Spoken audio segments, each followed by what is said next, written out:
Human beings are capable of great love and beauty, and they're capable of great evil and destruction. And so uh, that's the choice we have, to bring out the best in ourselves or to pursue the worst instincts in ourselves. And I think we need to do our best to make this a more loving world. And ultimately, heroism has a very complicated definition, but the very simple definition of heroism is that heroism is love in action. Hello and welcome to Tuesdays with Morrisey, where we share insights from great thinkers. I'm excited to be joined by Dr. Scott Allison, professor emeritus of psychology at the University of Richmond and a leading researcher and author on the topic of heroism. Scott, thanks for coming on the show. My pleasure. Thanks for having me.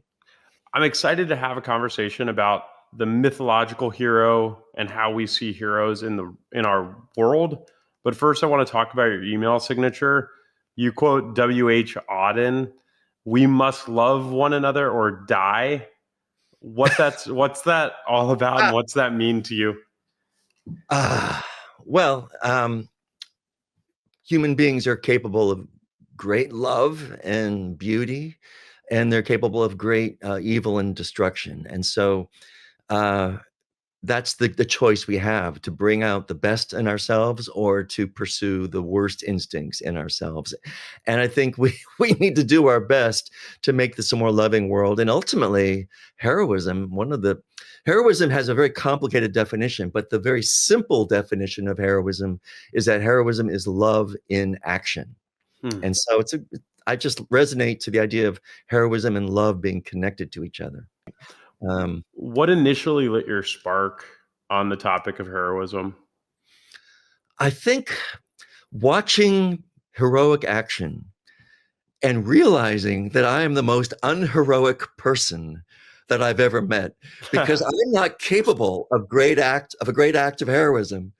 And I tell that to my wife, and she pretty much agrees with me.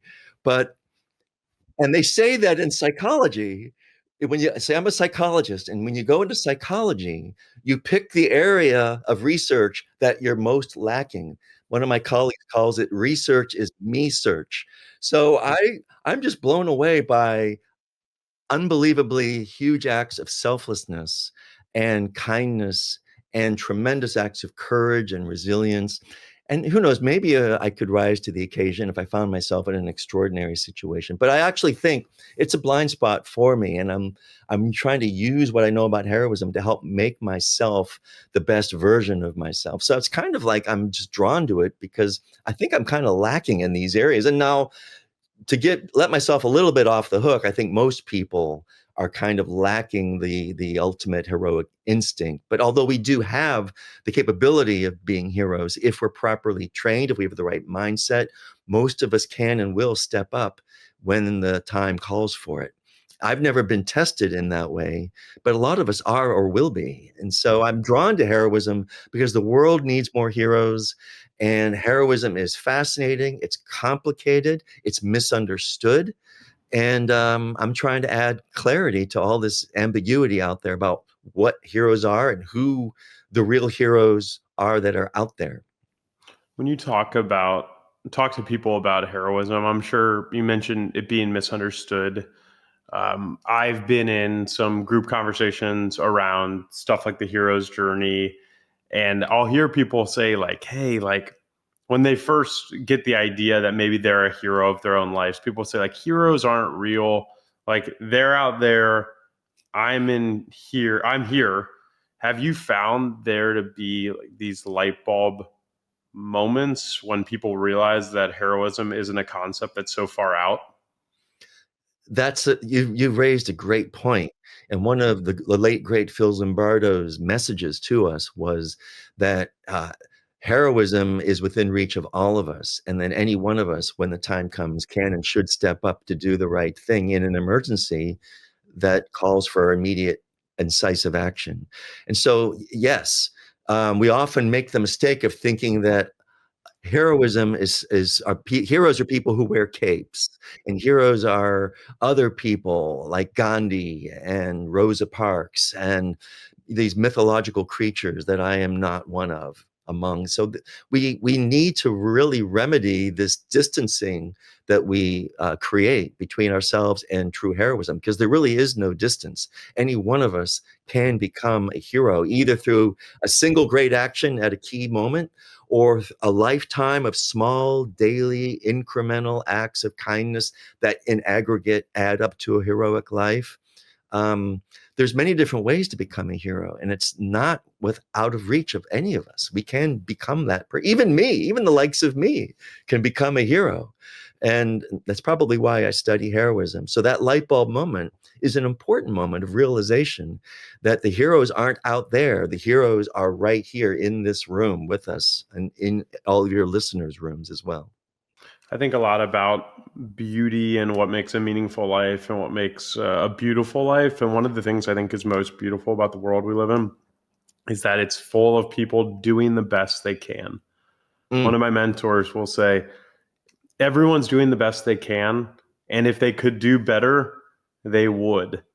And I think that's an amazing realization when we think about heroes, is that people are doing the best they can. Well, that's wisdom and maturity, to realize that all people are flawed and broken and damaged to some extent. And yet somehow we manage to love our families, and we tend to hug people. And most of the time we do kind acts, and we do show love in meaningful ways that have a ripple effect in our communities. So there is the heroism of the everyday person that's very real, and it goes unnoticed. And for you to point that out is very unusual. So I really applaud your ability, and I wish we all had that sensibility to appreciate how wonderful and good 99% of all human beings are, rather than looking at the bad. Focus on how really good people are, and just sort of struggling through life and doing the next right thing, which people do most of the time. Joseph Campbell's hero's journey, I think for a lot of people, it's kind of monopolized the term hero and the concept of heroism. Like, how do you think about his work, and like what else should we be like incorporating? I know there's other frameworks. There's a guy, Bill Plotkin's a wilderness guide in the West, and he's got his journey of soul initiation. Like, for people that maybe aren't familiar with more than just Campbell, like what should people be thinking about? Well, that these journeys we go on, the human journey, the spiritual journey, the journey of initiation, the journey of lifespan development, the hero's journey, the emotional journey, the life journey in general, they all are talking about similar stages of development and progression, where we start out incomplete, and then we're thrown into a painful event out of our comfort zone, so to speak, and we're called to suffer and grow. And with help, we seek help from friends, companions, allies, mentors, and we find a way to transcend our difficulties, and you come out the other side a more complete and whole and resourceful, healthy person. And that's the hero's journey. Now, the hero's journey will not end there. The hero's journey then goes on. The hero then, after being personally transformed, being forged by fire and trial and tribulation, the hero has to then give back to society. So we have to remember the hero's journey is not simply survival. It's using the knowledge and the gifts you've been given as you successfully traverse the stages of the journey, and be of service to other people, and to give back and to share with the world what you've learned, to help transform the world, and not just rest on your laurels. Look at me, ta-da, I am this great person now, but to then really be of service and give back. And by the way, that's the 12th and final step of 12-step recovery programs, is to carry the message to others. You don't just survive an ordeal, you are transformed by it, and then you are called to help other people on their journeys of transformation. So I think what we're talking about is a lot of different kinds of journeys. Bill Plotkin's journey of initiation, and all ancient societies uh, initiation rituals aimed at helping young people in their teenage years become a mature adult, they all involve that hero's journey of suffering, of ordeal, of coming out on the other side, making it and being transformed and awakened and enlightened and stronger, resourceful, healthier people. That's the goal of the human journey and the hero's journey. A mentor of mine in Dallas is a rabbi at a local synagogue and a great thinker and speaker, Rabbi David Stern. He's got two things that really stuck with me. He did a TED talk on round trip. He calls it round trip spirituality. Hmm. You have to go up the mountain to get the insights, and then you got to take those insights back down to where the people are. It's Yes. not a one-way journey. Then the other Yes. thing he said to me in a one-on-one, which I thought was remarkable, he said, among our greatest spiritual pitfalls is our human tendency to confuse the starting line with the finish line. Ha! Love it. Oh, Yeah. that's beautiful because the starting line is the finish line. The hero's journey is a circle, and you go home, you leave home, and then you return home. But as T.S. Eliot said, home is now a whole new world because you have changed. You see the world differently. And you go up the mountain, you come down the mountain because you realize heroism is ultimately love in action and that we are all one and that it's important to help other people grow and develop and become their best selves, just like it's important for you and me to become our best selves. That your suffering is my suffering, and I'm here to help you and share with you what I've learned about how to overcome suffering and use it to become your best self. So, yeah, we're talking about a paradox of leaving home in order to find home, of having to suffer in order to get well, and how and giving back in order to keep what you have. You've got to give it away to keep it. There's so many interesting spiritual paradoxes around the hero's journey. A topic I've been thinking a lot about the last few years, if Rabbi Stern says one of our greatest spiritual pitfalls is confusing the starting line with the finish line, I think one thing I've seen over and over again is a pitfall around trying to get disproportionate amounts of value of things that can't provide it. So in those learnings, a word that's come up for me a lot in the last few years that Plotkin uses is disillusionment. Can you talk? And I think a great example of disillusionment is recognizing that, like, hey, you might achieve your financial dreams or your material dreams, and it just didn't work like you thought. Can you speak a little bit to the process of disillusionment that's present on the human journey or the hero's journey, and Yeah, how we should be thinking about that? yeah. You're pointing out a very important thing about how we spend our time and what our daily habits are. And what we think is an important goal, it may lead to disappointment. And so Richard Rohr talks about the two halves of life. And the first half of life is feeding the ego and finding our identity as family members and as workers and career and buying a house and a car and being successful in the way that a shallow, superficial capitalistic society defines success. And these are all important things because obviously we need to have put food on the table and have a roof over our heads. And so if you think of Maslow's pyramid of needs, we do need to work on establishing the base. But if we think the base of that Maslow's hierarchy of needs is all that will feed our souls, we're going to be sadly disappointed and disillusioned, as you said. And so the midlife crisis, which I think can be a very real thing for many people, is the realization, and I went through this in my 30s, the realization that all the things I thought were important, like my paycheck and having a family and the white picket fence around, all those things I had, and I was never more unhappy and lost and numb uh, than ever in my life. And I realized there had to be more, and I had to figure out what it was, but not without going through a big depression. And that's another thing that I think is important about the hero's journey is that just because we fall and collapse and go through really hard times, it's it's okay. That's part of the process.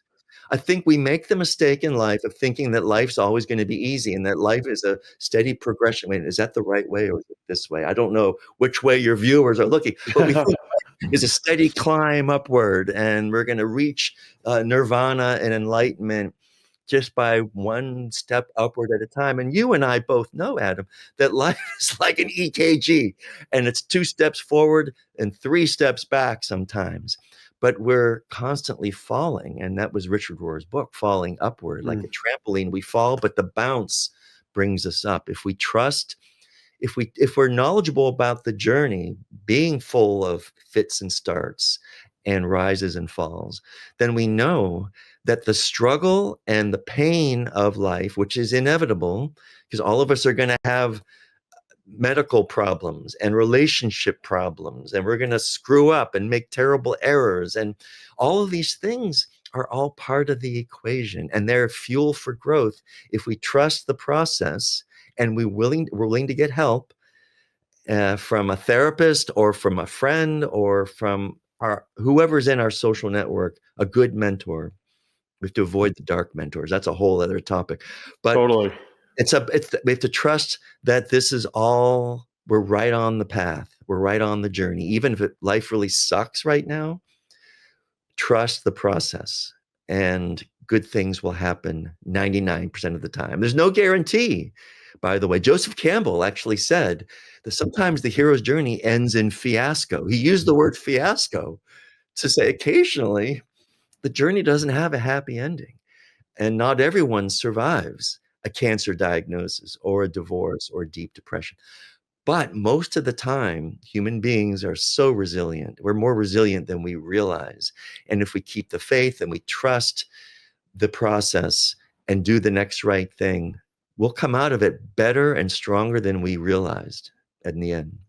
A couple things stand out to me. That last point about fiasco. Harold Bloom from Yale wrote a book called "Where Shall Wisdom Be Found," and he started the story so he explores wisdom from Hebrews and Greeks and Shakespeare and Montaigne. All these different schools of wisdom, and he starts with stories from Ecclesiastes and Job, meaning without the Ecclesiastes, without a soul, life is meaningless. And Job, he was highlighting that a foundational pillar of wisdom is understanding that there's just certain things we won't understand, which I think is really, really wonderful. In a past Tuesdays with Morrisey episode, we interviewed Dr. Corey Keyes at Emory. Dr. Keyes wrote a book on human flourishing with Jonathan Haidt in the 90s. And then he recently wrote a book about called Languishing. So the opposite of flourishing. And he was like one of the early thinkers around the positive psychology movement and kind of got burnt out on it because his view was there's too much emphasis on feeling good when the reality is people need to break down. A breath of fresh air for you? Well, because you're getting real and this is life and life is going to be very hard. And yet, what did Rumi say? Where there is ruin, there is the possibility of treasure. And I think it was Young or Campbell or both of them said, in the abyss lies your gold. The gold is in the abyss. And that's a lot of things people don't want to hear. And that's why I don't like helicopter parents who are keeping their kids from suffering or struggling. The only way you learn to get up is to let people fall. You got to let people fall in order to teach them how to get themselves back on their feet again. And so we have to let our kids struggle more. I hate to say it. We need to let them struggle more within reason. Now, there's limits to that, obviously. Because obviously there's some amount of pain and struggle that we should try to prevent. But we're not doing our kids a favor by shielding them, protecting them from being hurt by other people or hurt falling off a bicycle or bumping their head. And so the struggle is real. And you mentioned soul and you mentioned mystery. And of course, our soul, which is think of it as our heart space. It transcends intellect. It's who we are at the very core, and it is a mysterious thing that I don't pretend to understand. But I do know that we're called to do more in this world than simply achieve, accomplish, build our resumes, and make money. We are called to love each other, and we're called to be compassionate. If I had to call heroism one thing, it's love, and it's love born of empathy and compassion. Knowing, and that's another reason why it's important for us all to struggle and fall down, because that builds compassion. I know that when I went through my depression, it helped me become so much more compassionate to anyone who was going through a hard time and who was suffering through a clinical depression. My heart just goes out to everyone, and I want to help people, um, and encourage people. Um, and wonder and awe, by the way, you talked about, you appreciate being in a state of wonder and awe. That's paying attention. Um, that's really important part of is being present. And now we're just about into spring, and to notice flowers. Don't just walk by them. Notice the miracle of life returning, this renaissance, this rebirth of life returning to the northern hemisphere right now. It's a gift. And we're called to notice that stuff, because life can be beautiful if we pay attention. And that feeds our soul, and that makes the mystery more palatable. The stuff I know I'm never going to know, maybe I'm okay. I'm more okay with not knowing all the mysteries of life if I just love what nature is giving us and what humanity is giving us in this moment. Abraham Joshua Heschel said, "Wonder precedes wisdom." Yes. And Abraham Heschel is one of my heroes, because he called it radical amazement. I believe that was his Yeah. term, radical amazement, because he said our modern humans make the mistake of letting their thoughts and cognitions and expectations precede their perception of the world. And he said, let go of all the preconceived notions, and just let nature come at you rather than you coming at nature. Let nature overwhelm you with its beauty and grandeur. That's radical amazement. And it's kind of like having the wonder of a 5-year-old child who's never seen a beautiful flower of a particular type before. Um, Boy, if we could all become children in terms of our wonder and awe and radical amazement about the world. I'm so glad you mentioned Abraham Heschel. Such a great thinker and astute observer of the human condition. You wrote a book on heroic leadership, which examined 100 exceptional individuals. Did you find any common themes between these people that lived on Earth? And did you see any similarities between these people and the great myths that we often think about related to heroism? Um, Yes. So George Goethals and I have written a book, Heroic Leadership. We profile 100 people, 100 heroes. Um, and what they have in common is they're willing to be deviant. Now, people think deviance is a bad thing.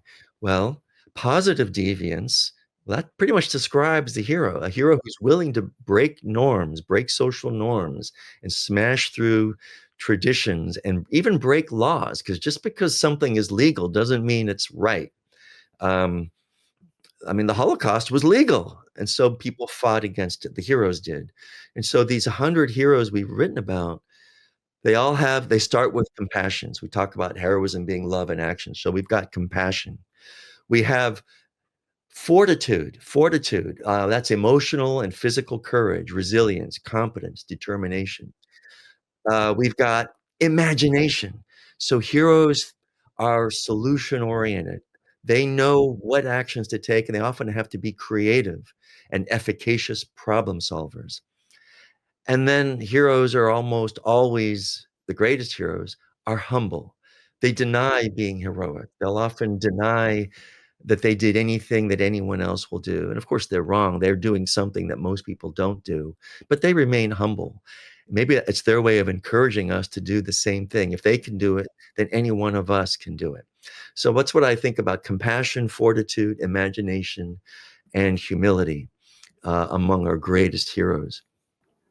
Did you see anything related to like the shadow side of heroism? I don't think that's something you mentioned that heroes are people too and have flaws, but I don't think it's something much people talk about. Well, you're right, because now we're talking about the complexity. The heroism is complex, it's nuanced, it's multi-layered. And if we pay attention to the stories that we tell, so we're talking about mythology, Mhm.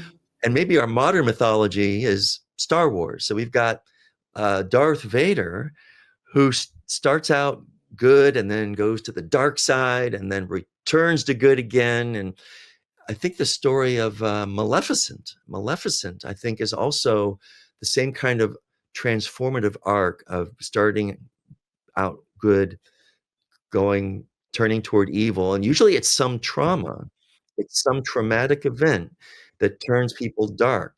Like in Batman, Two-Face, Harvey Dent has acid spilled on his face. He becomes Two-Face because he descends into darkness as a result of a trauma. And Darth Vader the same, Maleficent the same. So we're talking about the shadow side of the human personality, and heroes have a dark side, or they go through a dark period. And hopefully that's not what defines them. I'd like to think what defines us are our best moments, not our worst moments. And that's not easy for people to wrap their brains around, because I think people make the mistake of assuming that a hero is just monolithically good, is universally good, and if hero shows any flaw or human picadillo, that must mean they're not a hero. And I would like to think that heroes are deeply flawed like every human being, but what they do is they rise to the occasion and do something extraordinary in a critical moment. And despite the shadow, despite the dark moments of their lives, that we can appreciate their heroic action and see them for the heroes that they are, regardless of their complexity and their darkness. Can you speak a little bit to if you found anything when examining these real world heroes, um, of examples where people's weaknesses were connected to their greatest strengths? Oh my gosh, that's the key. In every story, the hero's wound, their Achilles heel, is the key to their redemption, to their salvation, and to their triumph of their mission, their heroic mission. That's really crucial. I mean, heck, there's an entire religion based on this called Christianity, where the wounds of Jesus, the death of Jesus, the execution of Jesus is what has to happen. His suffering has to be the key to his resurrection and ascendancy into heaven. And then he calls us all to go on the same journey of suffering and redemption. And it's really interesting because I think people make the mistake of thinking that if they have wounds, if they've got the Achilles heel, if they have weaknesses, that's preventing them from success, when really the wound is the key to the healing. And so what you'll find is in recovery programs, uh, addicts, drug addicts, often become drug counselors. Once they reach recovery, they become the healers. Mhm. The healers are often the most wounded people, but they've overcome their wound and now they're giving back what was given to them. So the key to salvation, the key to our redemption always lies in the wound. And what we and the secret sauce to heroism is in us. In The Wizard of Oz, Dorothy always had the ability to go home to Kansas. She doesn't know it. The key to triumphing over adversity is always in the hero. The hero doesn't realize they're sitting on the treasure, that the solution is in them.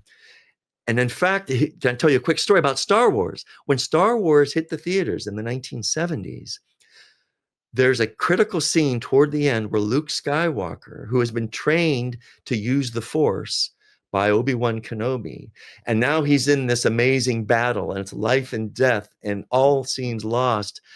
And as he's in the moment of battle and he doesn't know what to do, he hears Obi-Wan Kenobi's voice say, use the Force, Luke.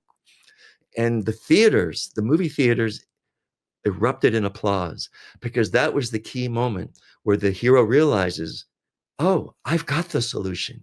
It's in me.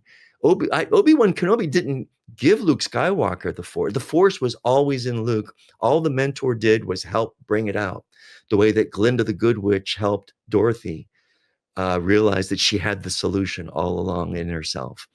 And that's the key to every hero's journey, is to turn weakness into strength.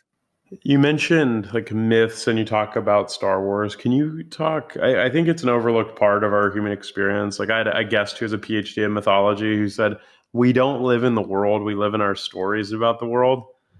So could you speak a little bit to, the myth in the form of cultural stories, and if there's any cultural stories that you've been particularly interested in during your research? I Wow. think one example would be like just to kind of frame it, American stories of individualism. I think Yes. it's a real myth. It's real, and there are elements of realness, but it's also a cultural myth in our society. Well, that's it. And that's the thing about stories and these myths.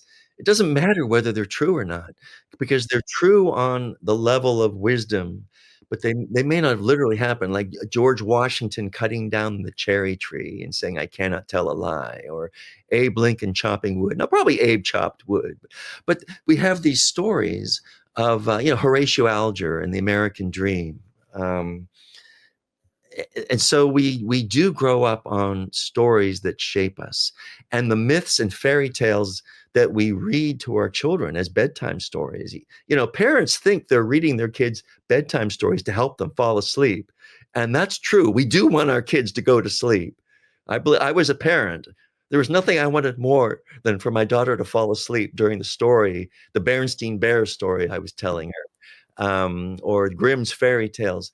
But there's a lot of treasure in those stories. Those stories are kind of morbid. I mean, if you think about fairy tales, they're full of death and witches and spells and disease and suffering. And we're reading these to our kids, and we're doing it for a reason, to prepare them for life. So paying attention to stories and the stories we teach our children and the stories we live by today are hugely important, hugely important. And I tell my students that when you watch a movie or Game of Thrones, or read a book, you think you're being entertained. You're really being educated. Those stories are telling you to pay attention, because the protagonist in the story in this movie is you. And this is what's going to happen to you, or maybe will happen to you. And this is how the hero escaped from this dangerous situation. And this is these are lessons. Pay attention to lifelong lessons about overcoming adversity and transforming into your best self. So my students they just think they're being entertained, but really the stories are everywhere, and we have to pay attention. What are they teaching us? And I don't want to segue necessarily to this point, but what stories are our political leaders telling us? Because every leader has a narrative, like make America great again. Now, every leader has pretty much said that in different words, but paying attention to what the narrative is and how we get from here to there is very important. And I think we should be called to question stories that are divisive. Remember, I said that a simple definition is heroism is love in action. Mm-hmm. Another definition of a hero is heroes unite us, villains divide us. So if there's a divisive narrative, we should be alert to that and question it. And just because a charismatic leader is saying something that is capturing our attention and maybe mesmerizing us with their magnetic personalities, we need to think carefully about, is this a message that's unifying us, or is this a message that is dividing us? Heroes unify, villains divide. That's a kind of an oversimplification, but that's a general rule of thumb that's in narratives that leaders use. And we've got to be mindful of following the right story, because stories move us. They're meant to move us. That's why leaders come up with narratives, their heroic narrative. But is it heroic? Yeah. Is it? I want to ask a broad question around like cultural stories today and leaders today. I'll do it through a couple of different angles. But, there's so much noise and there's so much information, and everyone's in these echo chambers receiving the information they receive. So I wonder, how you think about, divisiveness definitely gets more clicks, it seems. So like I wonder a little bit about, the leaders that have emerged, and also if you think we're losing the concept of the unsung hero in all the noise we experience. Right. It's a great question. It's a cause for concern. So the number one thing we all need to do, including me, I need to listen to my own advice and get off social media. Maybe not 100%, Yeah. but to spend less time on Instagram and Facebook and Blue Sky and more time and TikTok and more time talking to my neighbor, inviting my neighbor over for a meal, reaching out to an elderly person who lives across the street, being in the world rather than electronically connected to the world. I think we're losing the battle of being in this big, you mentioned this, we live in a big, beautiful world. And yet, can we really notice it when on people's online personas tend to be not their best selves? There are a lot of angry trolls out there Mhm. that are making the world a worse place, not a better place. And there's a lot of divisiveness and anger and vitriol online that's just poisoning us. We're poisoning ourselves when we spend too much time online. So I wish everyone would unplug. And, I love technology, and technology has done amazing things, but we're at the point where we have to be careful what technologies are doing to us. Now, the unsung hero, Adam, can you give me an example of how the unsung hero might be getting lost in the noise of this social media world? What are you talking about here? So I'd say, you go on there's a lot of answers out there. There's a lot of gurus, there's a big emphasis on answers, even like this emergence of ChatGPT and such. These are all they're not search engines, they're answer platforms. And if you look at a lot of the great thinkers, it's a greater emphasis on questions. So one, I think there's a big emphasis on um, answers. There's a big emphasis on outcomes, and there's a big emphasis on grandeur. The 23-year-old multimillionaire tech person or whatever. One of the greatest stories of unsung heroes I ever heard was a good friend of mine. I won't give much description because it isn't probably appropriate, but good friend of mine was telling me the story of his mother. His mother had kids young and wasn't really fully there, and maybe was dabbling with drugs and couldn't keep jobs. And then she committed to, I think she worked in some sort of warehouse, and she was never wealthy, but she got sustainable, and she showed up every day and lived the hero's journey, not in like one grand action, but a bunch of small actions and recommitments. Wow. And Yeah. I think relatively they live pretty simply, and like in our world, like we don't hear those stories. uh and I would argue like the mountains that this woman climbed to lay a sustainable foundation for her kids, even if it wasn't extravagant, is more magical to me than many of the stories we hear of. A great example too is, Sam Altman will talk about, in our lifetime we might have a one person $1 billion company, Yeah. and people will get really excited about that. I think fundamentally that completely misses the point, Yep. because I think an element of leadership is bringing people with you.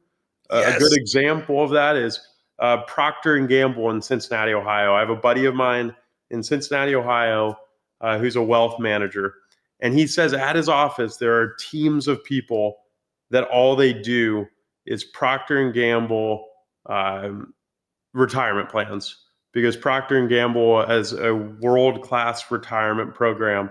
So Yeah. even if you're not an executive, like, you're still building wealth, and ecosystems in that city have been built around this one company that had a long view on people, Wow. and gave back. So I think those are a couple examples of unsung heroes that we're just not talking about. That's okay. So let me put a positive spin on all this. I don't want to be Mr. Doom and Gloom, but Please. you mentioned the mother who overcomes her personal struggles to be the most incredibly self-sacrificing mom she can be to her kids. When I ask people, and this surprised me when I first got into heroism research, like 16, 17 years ago, I polled 500 people and asked them, who are your heroes? The number one hero people listed was their mother. Mm, Fathers were second, but kind of a distant second, but the fathers were the second most commonly named person as a hero. I was pleasantly surprised, Adam, because I was expecting them to say, oh, Superman or Kim Kardashian. Steve And Jobs, yeah. yes, and when I asked people, wow, well, what is it that your mom did that made her your number one hero, or your dad? And it was exactly what you put your finger on. She sacrificed for us. She was there for us. She cleaned up our skinned knees when we fell. She worked 3 jobs to support us. She was always there for me at my like little league baseball games or soccer games. So you're talking about an unsung hero that may be sung in the eyes of the people who are directly impacted. So these heroes, like the Procter and Gamble example you gave, and the mother example, they are very much known to be heroes by the people whom they positively impacted. Mm. And that's a wonderful thing. And so they are unsung in some ways, but we're talking about a love and a selfless, enlightened giving that has ripple effects throughout all eternity. So these acts of heroism are yes, are unsung, and we should pay attention to these individuals more than Kim Kardashian or Elon Musk and other, or Jeff Bezos. We should have more unsung heroism in the forefront of our minds. But keep in mind also that the kids of these self-sacrificing parents are so aware of what their dads did for them, or what their moms did for them, or what their grandparents were way up there too. I know my grandmother saved me. I grew up in a chaotic family. My grandmother, just nothing but love. Nothing, and I needed it. I just grabbed onto it like a dry sponge searching for water. And then she helped me and saved me. So we're talking about heroism that is very real, that a lot of us are aware of, maybe in our own personal lives, but it certainly doesn't make the news. You don't read about this on CNN or BBC or other news agencies. This kind of heroism is not in the news. Unfortunately, if it bleeds, it leads. So we get the negative stuff. We get the villains in the news more than we get the heroes, which is very unfortunate because we are drawn to the negative. And I think part of our growth as people is to realize that that's toxic for us. That's poison for us to be always riveted by bad news. And we should be celebrating life and love as much as we possibly can and minimize our contact with the negative that's out there. You've been researching this topic of heroism for a long time. What's on the next frontier for you to explore? What do you think's most interesting in this space right now? That's a great question. I want two areas. One is, you've heard of intelligence, Mhm. emotional intelligence. Yeah. I'm now studying something that we call motional intelligence, how we move, Mm. how leaders move us through their own body movements, charisma. I'm saddened that charisma reduces our IQ. My charismatic leader makes us stupid. We don't think critically when we're mesmerized by a charismatic leader. Our IQ plummets because we're just so taken in by an overly confident, charismatic. That doesn't mean charisma is bad. Martin Luther King Jr. was highly charismatic and had a good message. So charisma is a tool that both heroes and villains can use. And I'm interested in what is it about those body movements, that motional intelligence of the speaker that captivates us? And how can we cultivate our own emotional intelligence to see more deeply and not be so quick to accept the message of a charismatic leader? How can we remain centered and independently, critically thinking individuals who question what a charismatic leader is telling us? That's one area. A second area is I'm interested in today's mythologies. I want to know what movies are great and why are they great? What's the mythological message of Casablanca? What's Oof. the movie Casablanca? What's the mythological message of Harry Potter? And why are we drawn to these messages? And what are they? And how can we cultivate them in our own personal lives in ways that go beyond just reading the books or seeing the movies? I want to get at the psychological changes that occur to us when we're exposed to the mythological messages in our most famous and cherished movies. There's one of my favorite books, probably read it 6 years ago, was it by a guy named Amor Tolls called Gentleman in Moscow. Have Okay. you seen or read this? No, I It's haven't. really great. It's a historical fiction, very heavy on the fiction, but it's about a Russian aristocrat that during the Bolshevik Revolution gets sentenced to live in a hotel, like Okay. house arrest in a hotel. And he already lived there, but they moved him to a service quarters and cut off all his money. So now he started working in the hotel, and he's very cultured, and he was giving somebody a lesson in like American culture. And the movie they watched was Casablanca. So talk about stories inside stories. So the scene they're reviewing is when the police come into Rick's Cafe and tear up the place. There's a moment after in the aftermath where Rick is walking by a table and flips a glass that's horizontal upright, and the message is even small actions can help restore order, which I thought was really, really beautiful. I know exactly that scene, and I know exactly what you're talking about.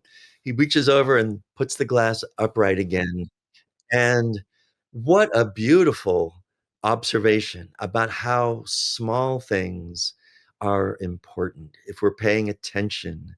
That movie is teaching us, oh my gosh, a lot about who Rick Blaine is and preparing us for his self-sacrifice at the end of the movie and who he has become by the end of the movie, despite being hurt very much so by Ilsa's rejection of him in Paris. He has enough of that order, the sense of what needs to happen to make the world right again. Oh, that's a wonderful example. So yeah, Casablanca is just it's full of so many great scenes and one of the best movies, obviously, of all time, I think. Me So too. yeah. You speak to a lot of folks, probably some one day events or one session, they don't become lifelong heroism researchers. How can listeners apply elements of heroism to their own lives?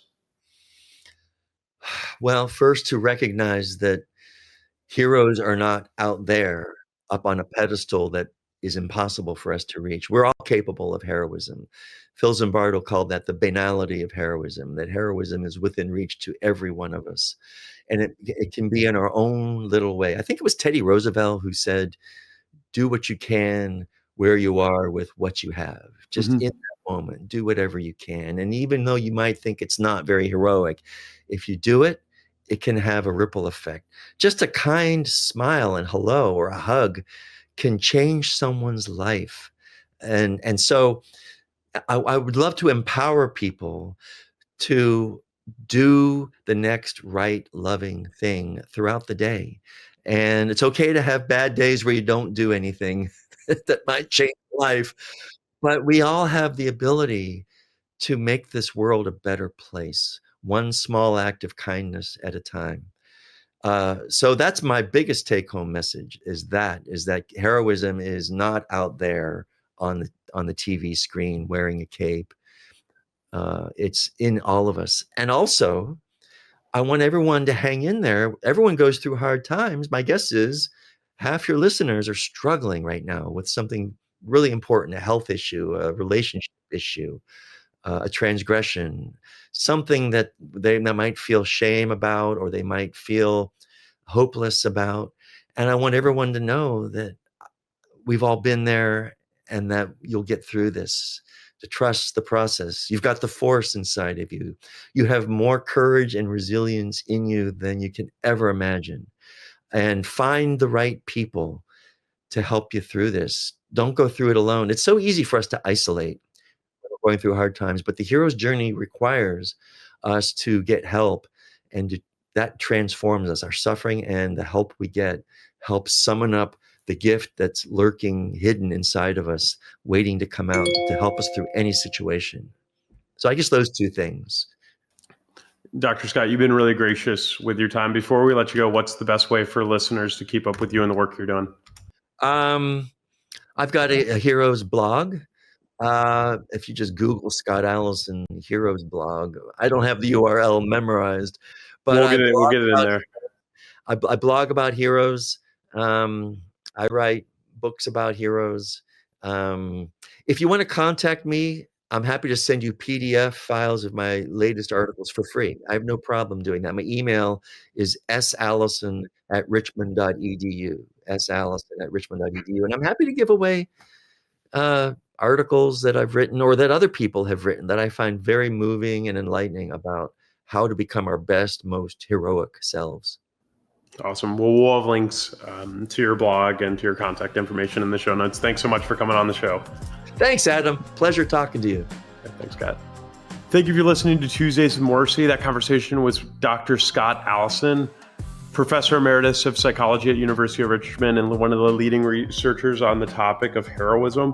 What I enjoyed about the episode was Scott's emphasis that heroes aren't something that's out there, but there's an opportunity to be a hero in our own lives for ourselves and others. If you enjoyed the show, share it with a friend, and we'll see you here soon. Thanks.